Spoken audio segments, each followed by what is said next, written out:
자, 오늘 여러분들과 함께 나눌 말씀은요, 구약의 호세아서라고 하는 성경의 말씀입니다. 1장 1절부터 10절까지의 말씀을 저와 여러분들이 한 구절씩 같이 한번 읽어보도록 하겠습니다. 1절을 제가 먼저 읽을게요. 유다의 왕들인 우시야, 요담, 아하스, 히스기야의 시대, 곧 이스라엘의 왕 요아스의 아들인 여로보암 시대에 여호와의 말씀이 부에리의 아들 호세아에게 임했습니다. 여호와께서 처음으로 호세아를 시켜 말씀하실 때 여호와께서는 호세아에게 이렇게 말씀하셨습니다. 너는 가서 음란한 여자를 아내로 삼아 음란한 자식들을 낳아라. 그 땅이 여호와를 떠나 크게 간음을 저질렀기 때문이다. 그리하여 호세아는 가서 디블라임의 딸 고멜과 결혼했고 그녀는 임신해 아들을 낳았습니다. 여호와께서 그에게 말씀하셨습니다. 그의 이름을 이스르엘이라 불러라. 잠시 후에 이스라엘의 피 흘림에 대해 내가 예후의 집을 처벌해 이스라엘 왕국의 끝을 낼 것이고 그날에 내가 이스라엘 계곡에서 여호와 이스라엘의 화를 부러뜨릴 것이기 때문이다. 고멜이 다시 임신해 딸을 낳았습니다. 그러자 여호와께서 그에게 말씀하셨습니다. 그녀의 이름을 로루아마라고 불러라. 내가 이스라엘 나라에 더 이상 긍휼을 베풀지 않고 그들을 절대로 용서하지 않을 것이기 때문이다. 그러나 내가 유다 나라에는 긍휼을 베풀 것이다. 내가 그들을 그들의 하나님 여호와로 구원할 것이지 활이나 칼이나 전쟁이나 말이나 기마병으로 구원하지 않을 것이다. 로루아마가 젖을 떼자 고멜은 임신해 아들을 낳았습니다. 그러자 여호와께서 말씀하셨습니다. 그의 이름을 로암미라 불러라. 너희는 내 백성이 아니고 나는 너희에게 하나님이 되지 않을 것이기 때문이다. 그러나 이스라엘의 자손의 수는 측량할 수도 셀 수도 없는 바닷가의 모래처럼 될 것이다. 또한 그들에게 너희는 내 백성이 아니다 라고 말하던 그곳에서 그들에게 너희는 살아계시는 하나님의 자녀라고 말하게 될 것이다. 아멘. 네, 오늘 여러분들 말씀의 제목을 이렇게 정해봤습니다. 사랑 어디까지 해보셨나요? 사랑에 자신 있는 분이 있을까요? 여러분 우리 주변에 지금 머릿속에 한번 떠올려 보세요. 우리 주변에 변하지 않고 오래 간다라고 생각하는 것들이 뭐가 있을까요?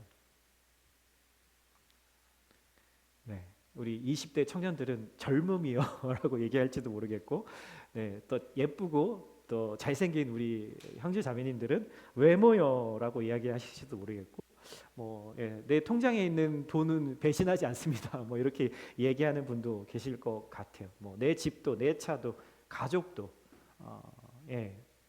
다 오래 갈 것이라고 우리가 생각하지만 사실 그렇게 오래 가지 않는다라는 것이죠. 그래서 옛날이나 지금이나 여러분 변하지 않는 그 무엇을 지켜낸다는 것은 참 중요한 거예요. 무슨 저희가 전통을 지키자 이런 얘기를 하는 게 아니고요. 한복을 입자 이런 말을 하는 것이 아니라 정말 옛날이나 지금이나 변하지 않는 가치 그것을 지켜내는 것 그것은 참 우리가 오늘 하루를 잘 살아가는 데 있어서 너무나 필요한 것이라는 거죠. 예를 들자면 그런 것들 중에서 한 가지 예를 들자면 옛날 책에도 그리고 지금의 책들에도 옛날 영화나 드라마에도 지금의 영화 드라마에도 변하지 않는 한 가지 주제가 있습니다. 그럼 뭘까요? 사랑 얘기죠. 우리가 다 늘 흥분하고 기대하고 또 여러 가지 또 평가를 하고 싶어하는 주제는 바로 사랑이에요. 노래 가사에 가요에 95%는 사랑이라는 주제로 가사가 쓰였고요. 드라마, 영화, 소설, 예술 작품 모든 것들의 사실 근본적인 주제는 결국 사랑이라는 주제라는 거죠. AI가 나오고 이제 로봇 시대가 펼쳐지는 이 시대에도 결국 인간의 가장 최종적인 관심사는 사랑이다라는 거예요. 그래서 예나 지금이나 이 사랑 이야기는 홍수처럼 우리 안에서 우리 주변에 쏟아져서 나오지만 늘 우리는 사랑이라는 이것에 목말라 합니다. 연인 간의 사랑, 부부 간의 사랑, 부모와 자식 간의 사랑, 친구와의 사랑, 모든 우리가 맺고 있는 인간관계는 사실 이 사랑이라고 하는 것이 없이는 말할 것이 거의 없게 되죠. 그런데 이렇게 인간의 역사 처음부터 지금까지 이 변함없이 이어지고 있는 이 사랑도 여러분 시대에 따라서 조금씩 변화해 가는 것 같지 않으세요? 우리 부모님 세대보다 내가 내 아내를, 내 남편을, 내 자녀를, 내 친구를 우리는 좀 덜 사랑하고 있다라고 생각하지는 않으세요? 그들을 위해서 나는 좀 덜 희생하고 있는 것 같고 덜 뭔가를 하고 있는 것 같은 생각. 이렇게 부모가 돼서 자식을 기르다 보면 그런 생각이 들더라고요. 내 부모님이 나를 키울 때 했던 그것대로 내 자식들에게 못 해주고 있는 것을 보게 되죠. 이렇게 대학 때 용돈도 받고 학비도 지원을 받았는데 저는 저희 자식한테 너는 네가 알아서 해 뭐라든가 네가 론을 받아 뭐라든가 네가 장학금을 받아야지 이렇게 닥달을 하는 제 모습을 보는 것 같아요. 첫째가 없어서 하는 말입니다, 제가. 어찌됐든 그런데 우리는 그래서 이런 생각을 종종 속으로 우리 스스로 해요. 유행가 가사처럼, 어떤 유명한 가사처럼 사랑이 어떻게 변해요? 라는 그런 질문을 우리 스스로에게 할 때가 있다라는 거죠. 그런데 우리는 사실 알아요. 우리 시대에 사랑이 점점 옅어져 가고 있다라는 것을 우리는 알고 있고 그것을 인식하고 있는 거죠. 이런 생각이 들 때 진짜 사랑을 보고 싶다. 정말 사랑이 원래는 어떤 모습이었을까? 이런 것들에 대한 궁금증이 생기면 사실 우리는 어떻게 해야 할까요? 제일 쉬운 거, 넷플릭스를 켠다, 사랑이라는 주제를 검색한다, 제일 많은 라이크를 받은 그거를 처음부터 끝까지 정주행한다. 그러면 사랑이 우리 안에 들어오게 될까요? 아니요. 잠시 동안은 우리가 그것에 좀 감정적인 이렇게 리소스는 될 수 있을지 모르지만 근본적인 사랑을 우리가 그것에서 찾기는 어려운 거죠. 우리는 늘 맛집을 찾아다닐 때 원조집을 찾아가려고 애를 씁니다. 줄을 서서 1시간, 2시간, 3시간을 기다려도 그렇게 원조집을 가야만 그 원래의 맛, 오리지널 맛을 우리가 느낄 수 있다라고 믿기 때문이죠. 사랑의 원조는 바로 하나님이세요. 하나님은 사랑 그 자체라고 성경은 이야기를 하고 있기 때문이죠. 사랑이 그래서 의심될 때, 사랑이 고플 때, 사랑 때문에 내 마음이 괴로울 때, 사랑 때문에 배신당했을 때 우리는 하나님께 나아가서 그 사랑으로 치유받고 다시 회복되어져서 그 하나님의 사랑으로 채워질 수 있는 거예요. 저는 구약 성경에서 하나님의 사랑을 잘 보여준, 가장 잘 보여주는 성경책이 호세아서, 오늘 우리가 읽은 이 호세아서라고 생각합니다. 개인적으로 제가 예수를 처음 믿게 됐을 때 말씀이, 그 설교 말씀이 바로 호세아서의 말씀이었거든요. 그래서 오늘 본문에 1절에 이렇게 이제 시작을 해요. 어떻게 시작하냐면 유다의 왕들인 우시야, 요담, 아하스, 히스기야의 시대. 유다는 그런 왕들의 시대였고 북이스라엘, 두 나라로 나눠져 있었잖아요. 북이스라엘은 요아스의 아들인 여로보암 시대에 여호와의 말씀이 부에리의 아들 호세아에게 임했습니다. 다른 거 다 모르셔도 돼요. 이름 나오는 것들 다 모르실 수 있죠. 근데 중요한 것 하나, 호세아에게 하나님의 말씀이 임했다라는 것만 아시면 될 것 같아요. 어쨌든 우리가 구약 성경을 이렇게 읽다 보면은 여기에 사람 이름으로 성경의 제목이 되어져 있는 것들이 있죠. 지난주에 우리가 묵상했던 이사야서라든지 요즘 우리 큐티 나누고 있는 에스겔서라든지 여러 가지, 오늘 이 호세아서도 사람의 이름, 선지자의 이름, 예언자의 이름을 붙인 성경이긴 한데 이 예언이라고 하는 말을 지난번에 제가 말씀드렸지만 분명히 한번 짚고 넘어가야 할 부분이죠. 그냥 우리는 예언이다라고 하면은 우리가 궁금한 게 있으면 사주팔자를 보고 점집에 가서 무당을 찾아가서 우리가 제가 취직을 언제 할까요? 잘 될까요? 누구랑 결혼할까요? 어디로 가야 할까요? 무슨 사업을 해야 될까? 이런 것들이 성경에 나오는 예언이 아닙니다. 전혀 아니에요. 성경에서 말하는 예언이라는 것은 하나님의 복음이 어떻게 하나님의 백성들에게 이루어질지에 대한 이야기를 하고 있는 것, 그게 바로 예언이라는 거예요. 성경이 말하면, 쉽게 말하면 복음의 핵심인 예수님이 이 땅에 오셔서 이루실 하나님의 나라, 이 땅에만 오시는 게 아니라 나에게도 오셔서 이루시는 하나님의 나라, 그게 바로 구약의 예언자들이 이야기한, 공통적으로 예언한 내용이다라는 거죠. 그러니까 예언서를 오해하시면 안 됩니다. 뭐 노스트라다무스가 쓴 뭐 이 책에는 뭐 지구가 언제 멸망하고 뭐 이런 이야기들을 관심 가지실지 모르겠지만, 성경에 나온 이 얘기는 복음에 대한 이야기고, 하나님이 이 땅에 하나님의 백성들을 어떻게 구원하실지에 대한 이야기가 바로 예언이다라고 하는 거죠. 구약 성경을 이렇게 조사를 해보면요, 사람 이름으로 제목이 되어 있는 성경이 16개가 나오는데, 그 중에서 15명의 선지자는 다 남쪽 유다의 선지자들이고요, 딱 하나, 호세아서만 북쪽의 이스라엘에 대한 선지자 이야기라는 거예요. 재미있죠? 15명은 남유다 사람이고 1명만 북이스라엘이라는 거예요. 왜 그럴까요? 이유가 있겠죠. 북이스라엘이 그 당시에 남유다보다 더 타락을 해서 하나님의 말씀을 전하는 사역이 위축되어 있을 것이었다. 그리고 너무나 타락했기 때문에 하나님의 말씀을 들려줘도 들을 수 있는 귀가 있는 사람들이 별로 없었는 그런 상황이었다라고 우리가 추측을 해볼 수 있게 되는 거죠. 이런 상황에서 지금 호세아서가 시작되고 있는 겁니다. 1장 2절에 3절에 하나님이 호세에게 이런 요구를 하세요. 여호와께서 처음으로 호세아를 시켜 말씀하실 때 여호와께서는 호세에게 이렇게 말씀하셨습니다.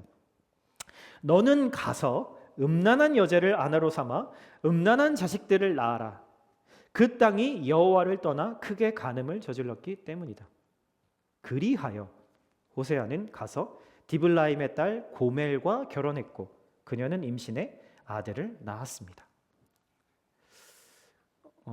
사실 잘 생각해보면 잘 이해가 되지 않는 내용들이 여기에 좀 등장을 해요. 오늘 이야기를 짧게 요약을 하면 뭐냐면, 하나님은 호세아라는 선지자를 세우셨는데 그에게 무엇을 요구하셨냐면, 너가 결혼을 이제 처음으로 결혼을 할 건데 그 결혼의 대상이 음란한 여인을 데려다가 결혼을 해라.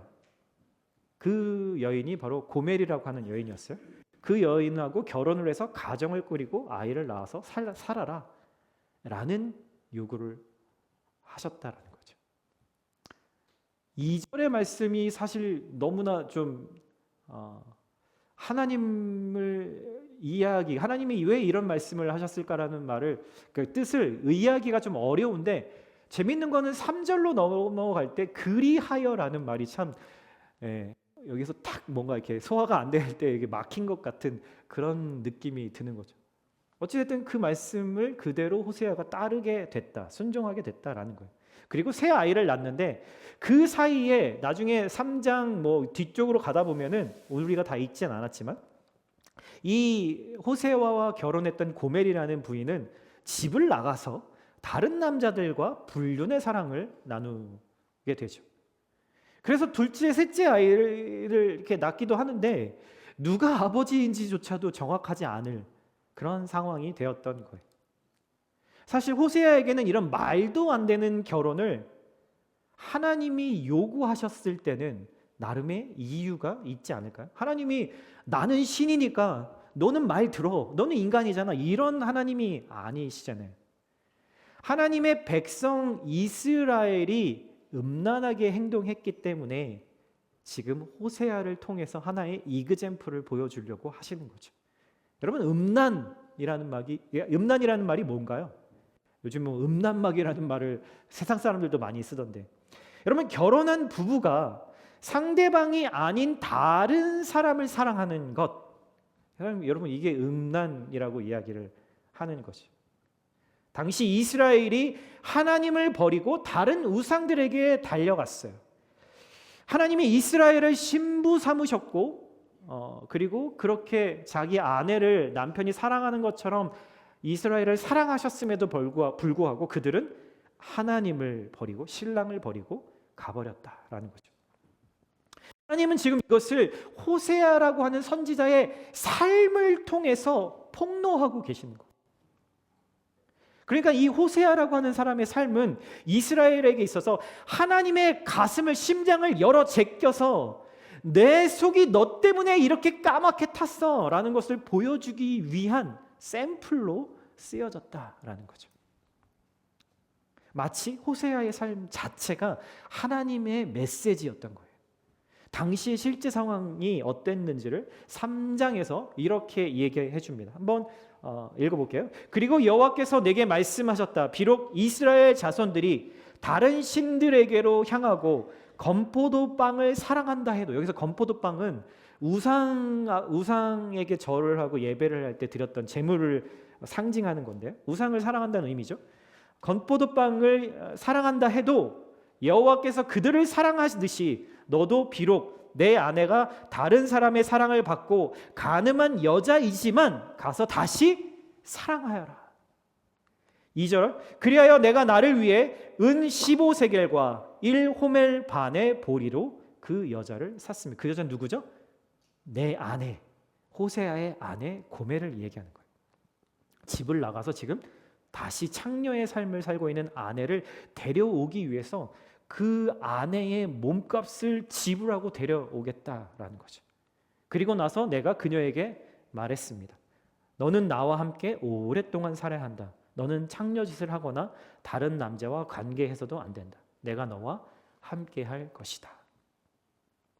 이게 3장의 어떻게 보면 이 호세아와 고멜의 부부의 뒷이야기, 내막인 거죠. 여러분, 이 호세아 선지자는 예수님 오시기 전에 700년 전에 북이스라엘이 멸망하기 전부터 멸망할 때까지 그 이후에도 이 모든 것들을 목격했던 사람이었습니다. 그리고 하나님은 그에게 아주 중요한 사명을 막 주세요. 선지자의 사명은 뭐죠? 하나님의 말씀을 전하는 거죠. 그렇죠? 그런데 단순히 입으로만, 말로만 하나님의 말씀을 전하는 걸까요? 거룩하게 살라라고 제가 오늘 설교를 해놓고 저는 집에 가서 제 이웃들의 물건을 훔쳐가고 욕하고 그들에게 무례하게 대한다면 여러분, 그 사람의 말씀을 누가 믿고 따를까요?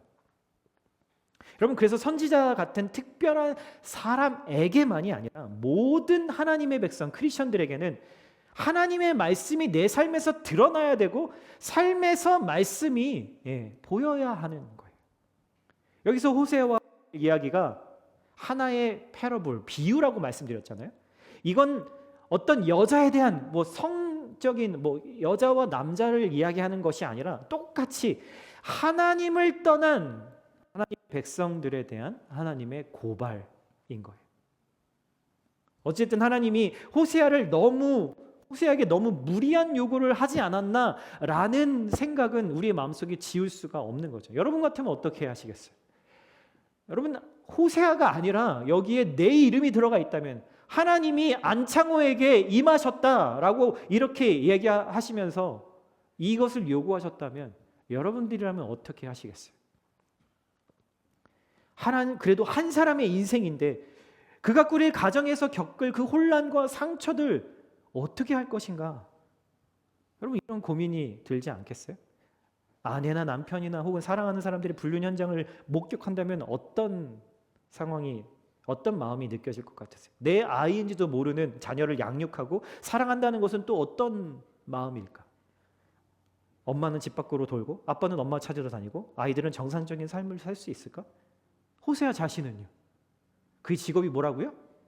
선지자요. 목사와 같은 누구보다도 더 거룩한 삶을 요구받는 직업이잖아요. 그렇죠? 이런 가정에 있는 호세아의 말을 누가 귀담아 듣겠어요?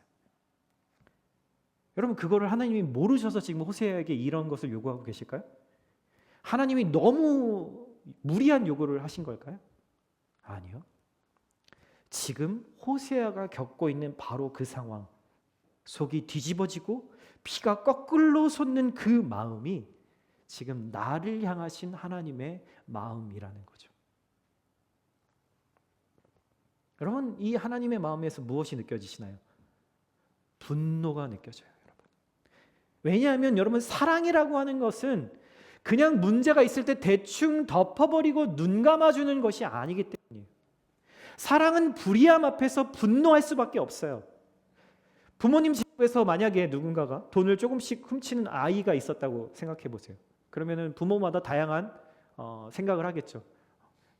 다리 몽둥이를 부러뜨려야지, 뭐 약간 이런 생각을 저처럼 하시는 분도 있겠지만, 어떤 부모님은 이러다 말겠지, 그래도 뭐 어린 나이에 실수겠지 하고 계속 눈 감아 준다면, 여러분, 이 아이는 어떻게 될까요? 이럴 때 부모는 분명히 화가 날 거예요. 그런데 중요한 거는 하나님의 분노와 우리가 가지는 그 분노는 조금 결이 다르다라는 거죠. 이 아이 자체에 대한 분노가 아니라 잘못된 행위를 했기 때문에 내가 받을 불이익, 내가 받을 고통, 상처 때문에 분노하는 것이 아니라 이 아이가 이 잘못 때문에 부모와 누릴 수 있는 그 최상의 사랑의 관계를 누릴 수 없는 상태가 된다라는 것에 분노하고 있다라는 거예요. 그게 하나님의 분노인 거예요. 우리의 분노와는 조금 결이 다르죠. 이건 왜요? 이 아이가 돈을 훔치면은 부모하고 사이가 계속 더 좋아질까요? 점점 더 좋아질까요? 아니요. 인간이라고 하는 것은 하나님이 양심이라는 걸 주셨기 때문에 죄책감이 생기게 마련입니다. 죄를 지으면 점점 그 대상과 마음이 멀어질 수밖에 없어요. 아이가 돈을 훔친 행위에 대해서 부모가 분노하는 것이 아니라 훔친 행위 때문에 부모와 멀어진 그 상태, 그것이 하나님의 분노고 우리에게도 그것이 분노여야 한다라는 거예요. 그래서 하나님의 분노라는 것은 사랑하는 사람이 내가 참을 수 없는 그 자리에까지 간 것을 여전히 포기하지 않고 있다라는 말이에요. 여러분, 만약에 저 사람이 한 행동 때문에 내가 열받아서 내가 그냥 끝장을 내겠다, 헤어지겠다라고 결심하면 여러분, 이렇게 분노할 필요 없습니다. 예, 이렇게 분노할 필요 없어요. 그냥 너는 너, 나는 나, 각자 길 가면 돼. 그러면 분노하지 않죠.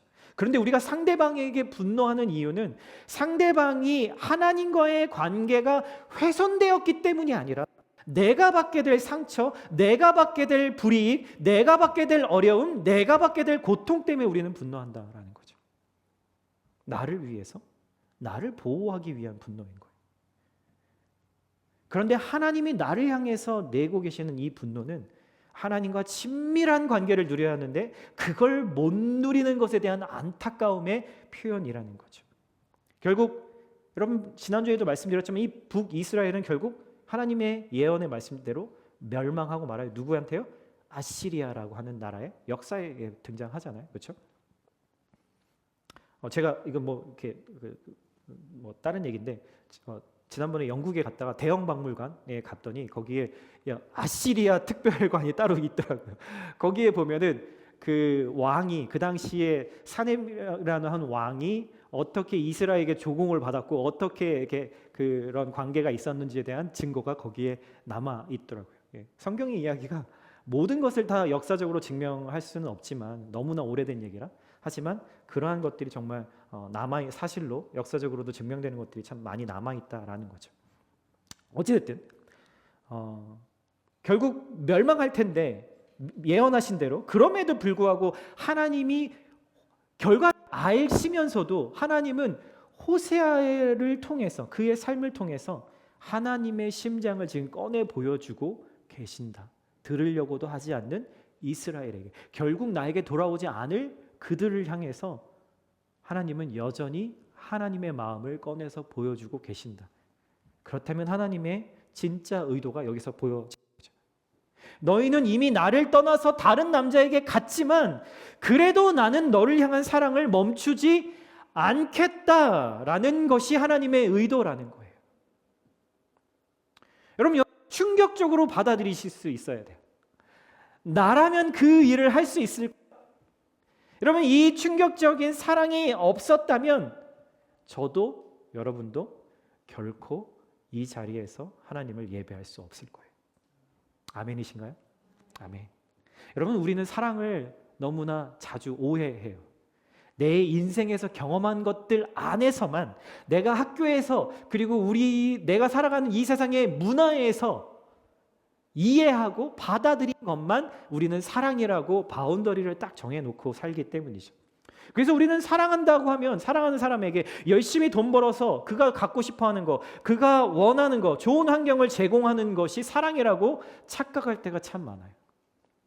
오히려 상대방의 있는 모습 그대로를 연약함에도 불구하고 그를 존중해주고 그의 부족함까지도 끌어안아주는 게 오늘 하나님이 이야기하시는 사랑, 원래의 사랑이라고 이야기하는 거죠.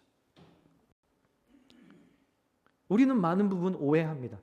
사랑받으려면 그래도 조금이라도 사랑받을 만한 구석이 있어야 내가 저 사람 사랑하지라고 생각하죠. 여러분, 그래서 사랑하기 괜찮은 사람에게만 사랑과 친절을 베푸는 게 우리가 익숙한 모습이. 그리고 나서 우리는 그렇게 생각하죠. 야, 나는 그래도 괜찮은 사람이야 라고 착각합니다. 여러분, 예수님 말씀하셨잖아요. 여러분, 이 말씀을 외면하지 마세요. 사랑할 만한 사람을 사랑하는 것은 세상 사람들도 다 하는 일 아니냐. 사랑하기 어려운 사람, 나를 대적하는 사람, 내가 나한테 상처를 준 그 사람을 용서하고 사랑하는 것이 내가 너희에게 요구하는 사랑 아니니? 왜냐하면 내가 이미 너에게 그렇게 했으니까. 그리고 지금도 너에게 그렇게 하고 있고 앞으로도 너에게 그럴 것이기 때문에. 예수님 우리에게 이렇게 말씀하시죠. 우리는 신앙생활을 하면서 누군가가 내 기분을 좀 상하게 하면 많은 분들이 그런 이야기들을 해요. 목사님, 우리 교회는 사랑이 부족한 것 같아요. 여러분, 팩트 체크를 꼭 하세요. 교회는 원래 사랑 없는 사람들이 모이는 곳이에요. 교회는 마치 주유소 같은 곳이거든요. 여러분, 차가 기름이 속된 말을 쓰셔서 죄송하지만 앵꼬가 되면 여러분 뭐 어떻게 해야 돼요? 불이 떴어요. 이제 기름 넣으라고 불이 뜨면, 노란불이 뜨면 어떻게 해야 돼요? 시카고까지 왕복할 수 있어요? 안 되잖아요. 여러분, 주유소부터 먼저 가야죠. 교회는 바로 그런 곳이에요. 주유소 같은 곳. 사랑이 없는, 지금 내 안에 사랑할 자원이 바닥났습니다, 주님. 저 다시 채워주세요 라고 하는 그 고백을 할 수 있는 사람들이 모이는 곳, 그게 바로 교회라는 것이죠. 내 힘으로는 그 누구도 사랑할 수 없는 사람이 바로 저군요 라는 것을 알아가는 것이 바로 교회인 거예요. 그래서 사랑은 감정의 문제가 아니라 사랑은 상대방이 왜 그럴 수밖에 없었는지에 대한 이해가 선행되어야 하는 거죠. 내 마음에 들지 않은 것이 있을 때 상대방이 처한 자리까지 찾아가서 공감해 주는 것. 여러분, 그게 공감이고 사랑인 거죠. 하나님이 지금 하나님을 철저하게 배신하고 다른 신을 찾아가서 알랑방구 끼고 있는 그 사람들이 뭐가 그렇게 좋겠어요? 여러분, 우리는 다른 신전에 찾아가지 않아요. 사이비 종교에 가서 예배드리지 않아요. 여러분, 그것을 우상이라고 지금 이 시대에 얘기하지 않잖아요. 그렇죠?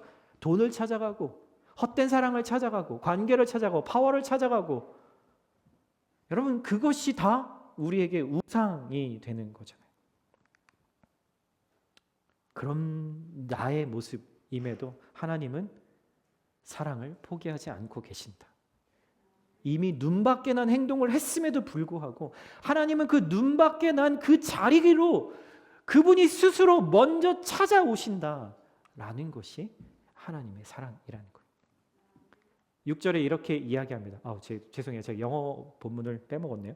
고멜이 다시 임신해 딸을 낳았습니다. 그러자 여호와께서 그에게 말씀하셨습니다. 그녀의 이름을 루하마라 불러라. 내가 이스라엘 나라에 더 이상 긍휼을 베풀지 않고 그들을 절대로 용서하지 않을 것이기 때문이다. 그러자 여호와께서 말씀하셨습니다. 그의 이름을 로암미라 불러라. 너희는 내 백성이 아니고 나는 너희에게 하나님이 되지 않을 것이기 때문이다. 여러분, 예전에 한번 말씀드린 적 있나요? 히브리어에서 로는요, 낫이라는 뜻이 그 접두어거든요. 그래서 뭐라고 그러냐면 루하마는 긍휼을 받다라는 뜻이에요.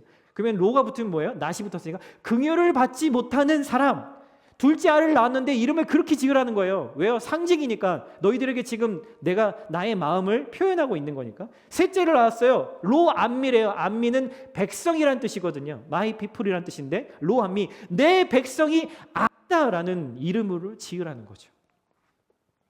여러분, 하나님의 의도가 뭘까요? 너 한번 잘 살아봐라. 너 이렇게 해놓고 얼마나 잘 사는지 내가 한번 보겠어. 이런 의도일까요? 여러분, 이런 부정의 이야기를 하는 의도가 뭘까요? 하나님이 하나님의 자녀들 향해서 지금 역설적으로 외치고 계신 거예요. 야, 니들 좀 내 맘 좀 알아주면 안 되겠니? 그리고 막 거리에 나가서 사람들한테 이야기하는 거예요. 내 자식들이 지금 저를 배반했어요. 그럼 저는 어떻게 해야 하나요? 이렇게 가서 하소연을 하고 계신 모습, 그런 마음으로 이 이야기를 하고 계신 거죠. 나는 결코 포기할 수 없다. 포기할 수 없기 때문에 외치고 계신 거예요. 호세아서 11장 8절에서 9절인데 한번 같이 읽어볼까요? 시작. 에브라임이여 내가 어찌 너를 놓겠느냐, 이스라엘이여 내가 어찌 너를 버리겠느냐, 나의 긍휼이 온전히 불붙는 듯 하도다. 이는 내가 하나님이요 사람이 아님이라. 하나님이 직접 고백을 하고 계신 거예요. 이 말씀은 나에게 하시는 말씀이면서 동시에 내가 사랑하기 힘든 그 사람을 위한 말씀이라는 것을 여러분 잊지 마셔야 해요. 여러분, 사랑에 대해서 우리가 자주 하는 두 번째 오해는 뭐냐면요, 사랑은 상대방과 계약의 관계가 아니라는 사실이에요. 우리는 이 이야기하면 목사님 맞죠? 예스 맞습니다. 어그리해요. 그렇게 생각하실지 모르겠지만 우리는 이렇게 행동하지 않잖아요. 상대방이 잘해주면 나도 잘해주고, 내가 잘해주면 상대방도 나에게 잘해줘야 한다라고 우리는 믿어요. 그래야 사랑이 유지된다라고 우리는 생각하죠. 당연한 이야기인 것 같아서 사람들이 그렇게 생각하겠죠. 아니 목사님, 이게 말이 되나요? 내가 사랑해줬는데 나를 사랑해주지 않으면 그건 사랑이 아니죠. 그 관계는 파탄 나야죠. 헤어져야죠. 부부라면 이혼해야죠. 그게 무슨 사랑인가요? 라고 생각하실 수 있어요. 요즘 우리가 살고 있는 문화에서는 이 말은 분명 틀린 말이 아닐 거예요. 세 가정당 한 가정은 이혼하는 가정인 이 미국과 한국의 문화에서는 더 그렇죠. 쉽게 말하면 현재 문화에서 사랑은 서로 쌍방의 책임을 다할 때, 계약이 이루어질 때 유지될 수 있다고 말하는 거예요. 여러분, 그런데 그렇게 쌍방의 계약 관계가 유지될 때, 여러분, 우리가 그때 그 사랑이 진정한 사랑이다, 정말 나를 만족시켜준다라고 느끼고 있나요? 그렇지 않다라는 거죠. 많은 사람들이 신문에 유명 연예인들이 이혼을 하면서 그런 공통적으로 이혼 사유가 이렇게 나옵니다. 뭐라고 나오죠? 성격 차이. 저는 그거 볼 때마다 모르겠어요. 제가 그만한 마음인지 모르겠는데, 아니 성격이 다른 걸 모르고 결혼했나? 라는 생각이 좀 드는 것 같아요. 그러니까 제 말은 그들을 평가하고 판단하지 않은 의미가 아니라 말이 좀 정확한 표현이 아니다라는 생각이 드는 거예요. 사람은 누구나 다르고 성격이 다르죠. 그럼에도 불구하고 우리가 사랑하기 때문에 내가 상대방에게 내 성격 맞추고 때로는 내 성격 죽여가면서 맞추는 것이 사랑이잖아요. 그렇죠? 성경에서 사랑에 대해서 말하고 있는 고린도전서 13장, 너무 유명하죠. 사랑장이라고. 거기에 뭐라고 얘기해요? 여러분 생각나는 몇 단어 있으시잖아요. 사랑은 제일 먼저 뭐라고 나온다고요? 오래 참고. 오래 참고. 요즘에 틱톡 20초 미만의 영상에 익숙해져 있는 우리에게는 오래 참고 1분 참으면 되나요? 1시간 참으면 되나요? 그런 이야기를 하는 것이 아니에요. 사랑은 오래 참고, 사랑은 온유하고, 온유하다는 것은 내가 상대방을 압할 수 있는 능력과 힘이 있음에도 불구하고, 자원이 있음에도 불구하고 그 사람을 사랑하기 때문에 참고 견디는 것을 온유하다라고 말해요.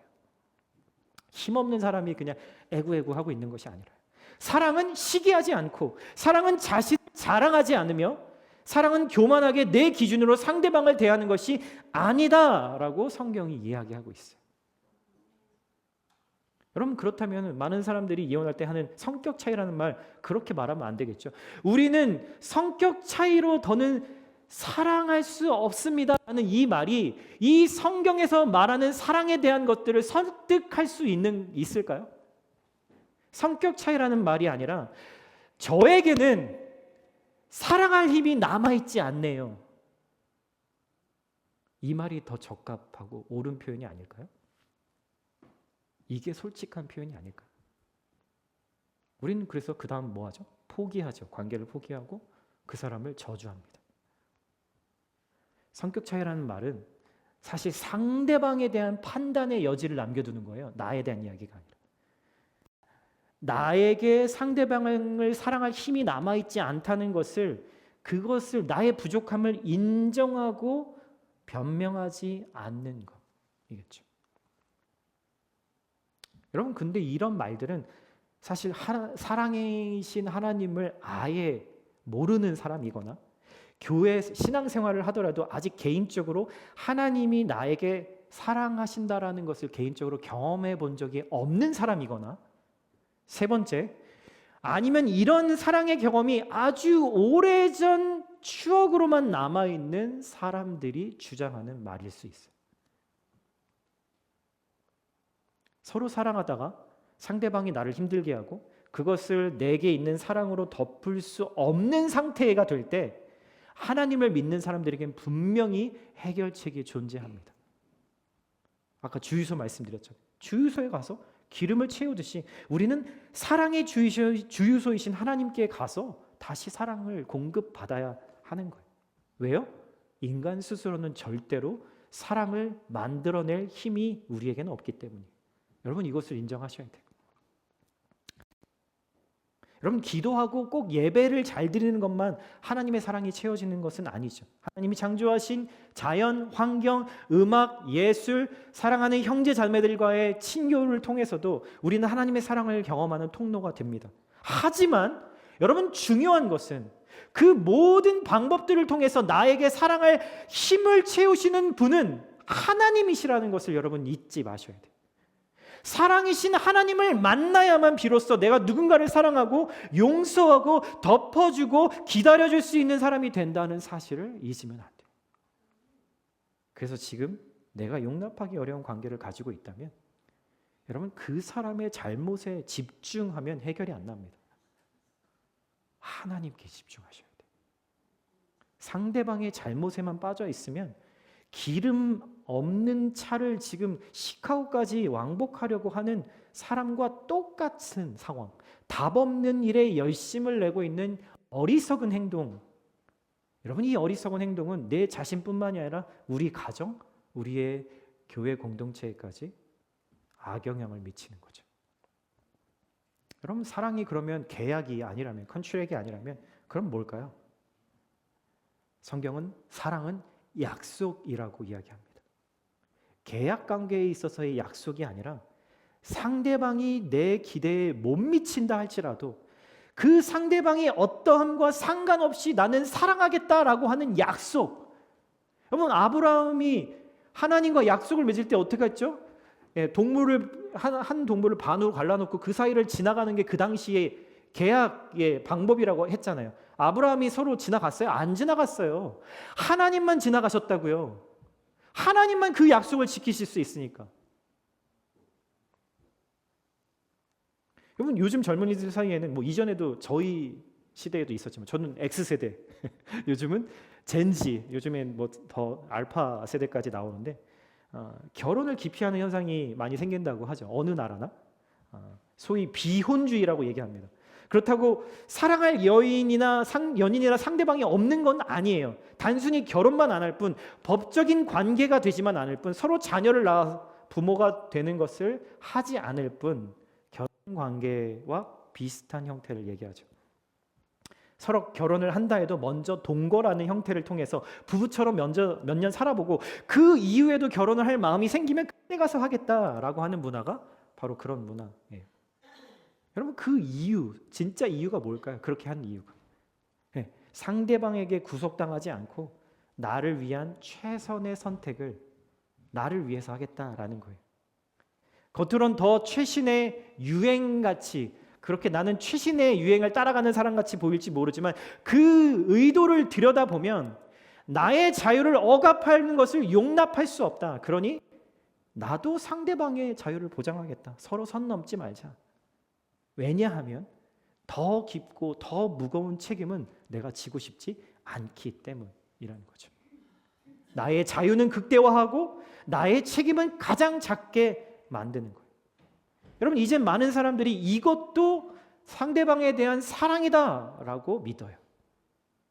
이게 요즘의 컬처죠. 여러분, 사랑이 맞아요? 아니요. 지독한 자기 사랑인 거죠. 목사님, 그러면 이렇게 얘기해요. 그게 뭐가 잘못인가요? 모두가 자기를 사랑한 것이 최고의 행복이라고 학교에서 그렇게 배웠잖아요. 자아 실현이 우리가 배움의 가장 최고의 목적이라고, 목표라고 우리는 배우면서 살아왔잖아요. 세상에서도 모두가 네 만족을 위해서 너가 원하는 거를 하면서 살라고 하잖아요. 여러분, 성경의 잣대에서, 관점에서 하나님이 말씀하시는 사랑은 분명히 아닌 거죠. 하나님은 사랑을 뭐라고 말씀하시죠? 하나님이 사랑 그 자체이시기 때문에 하나님을 경험한 사람이라면 당연히 나에게 집중하지 않고 눈에 보이는 우리 형제 자매를 사랑할 수밖에 없다라고 이야기합니다. 사랑할 만한 사람이요? 아니요. 사랑하기 어려운 사람이요. 사랑하기 불가능할 것 같은 사람이요. 진절이 처지는 사람을 말하는 거죠. 한번 같이 이 말씀 마무리하면서 같이 한번 읽어보면 좋겠습니다. 시작. 사랑하는 자들아, 우리가 서로 사랑하자. 사랑은 하나님께 속한 것이니 사랑하는 자마다 하나님으로부터 나서 하나님을 알고 사랑하지 아니하는 자는 하나님을 알지 못하나니 이는 하나님은 사랑이심이라. 여러분, 이게 소위 속된 말로 빼박의 말씀입니다. 사랑하지 못하고 있다? 그러면 하나님을 모르는 사람이라는 거예요. 하나님을 경험하지 못한 사람이라는 거예요. 하나님을 경험한 사람이라면 사랑할 수밖에 없도록 되어진다라는 거죠. 여러분, 사랑은 무겁습니다. 결코 가볍지 않아요. 왜냐하면 사랑은 나를 버려야만 가능한 일이거든요. 나를 버려야지만, 내 자존심을 버려야지만 사랑할 수 있기 때문이에요. 목사님, 제 문제가 아니고 저 사람 문제라니까요? 이렇게 말씀하신다면 아니요. 내가 하나님에게 사랑하기 어려운 사람이라는 사실을 먼저 인정하세요. 여러분, 오늘 호세에게 하나님의 말씀을 보여주고 계시잖아요. 누구를 위해서요? 나를 위해서요. 저 사람이 아니라 나를, 내가 그런 존재였다라는 거예요. 음란하게 다른 것을 찾아가서 불륜을 저지르고 있는 그 모습이 바로 내 모습이라는 거죠. 우리는 하나님을 배신했고 또 배신할지 몰라요. 하나님이 배신한 나를 사랑하시기 위해서 고통당하셨던 것처럼 나도 누군가를 사랑하기 위해서는 이 무거운 고통을 통과해야만 해요. 쉬운 일이 아니에요. 억지로 할 수 있는 일이에요? 아니요. 억지로는 못해요. 그 사랑, 내 안에 사랑이 없는 이유는 사랑이 바닥이 났는데도 하나님께 나아가서 충전하지 않기 때문이죠. 날 위해서 십자가를 지신 예수님을 잊어버렸기 때문이에요. 우리가 누군가를 사랑하는 일에 실패하는 이유는 내가 살려고 발버둥치기 때문이죠. 내 자존심을 어떻게라도 살려보려고 발버둥치는 거예요. 여러분, 그런데 물속에서 들어가면 물을 이기려고 하면 안 된대요. 여러분 안에 계신 하나님을 이기려고 하지 마세요. 하나님 안에서 불안해하지 마세요. 하나님이요 다 알고 계세요. 발버둥 치는 것을 멈추고 나를 감싸고 있는 하나님의 사랑을 신뢰하세요. 그러면 사랑할 수 없을 것 같은 사람, 용서할 수 없을 것 같은 그 사람을 내 힘과 내 감정과 내 의지로가 아니라 내 안에 들어와 계신 그 하나님이 나를 통해서 사랑하게 만드신다고요. 사랑하는 형제자매 여러분, 이제 진짜 사랑을 경험하실 수 있었으면 좋겠습니다. 이 세상이 말하는 사랑에 여러분 빠져 있지 마세요. 두려워하지 마세요. 예수님이 먼저 그 길을 가셨고 그리고 나도 그 길 갈 수 있도록 나를 도와주실 겁니다. 오늘 그 결단이, 그 고백이, 그 인정이 우리 각 사람의 마음 가운데 있기를 예수님의 이름으로 축복드립니다. 아멘.